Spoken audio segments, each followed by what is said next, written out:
everybody. I wanted to make a video to invite you to our ministry fair that's going to happen this Sunday at 9:15 out under the tent, where a variety of ministries will be set up with sign-up sheets and people who are already engaged in those ministries available to answer any questions you might have.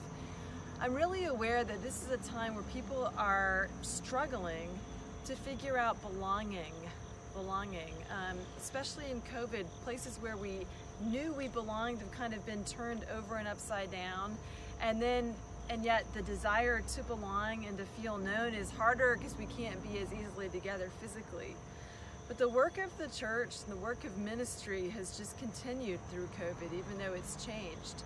So my deep hope is that folks will come to the ministry fair and take a look at what's possible and discern, is there something new I'm called to? Is there something that I should be letting go of?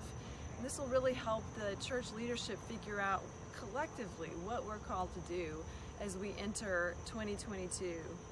You know, we call them our gerunds, but our mission focuses, or foci, are seeking, inviting, belonging, serving, and reverencing God's creation.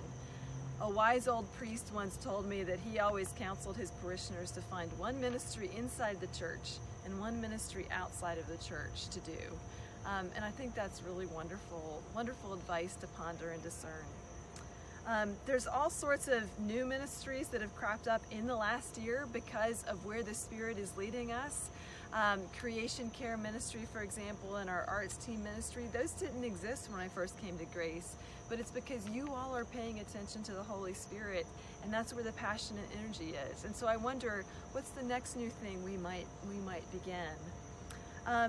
Another thing that we're going to be looking at that is new is expanding our prayer ministries and our phone ministries, because some people aren't coming to church because of COVID, but they still belong. And so if you're interested in more quiet ministries like that, connectional ministries, there's those kinds of opportunities. Old and new. I'm reminded of that old song, "Bind Us Together, Lord." And one of the ways that we are bound together is by spending time working side by side, either in the garden, in the food pantry, making phone calls, and remembering that we're bound to one another because Christ binds us together through the gift of the Holy Spirit present in the church. So come join us on Sunday at 9:15, and if you can't make it, we'll be sending out ministry books and descriptions of ministries so that you can discern and make some of those choices as we enter our annual campaign and ministry planning season. God bless you. Bye.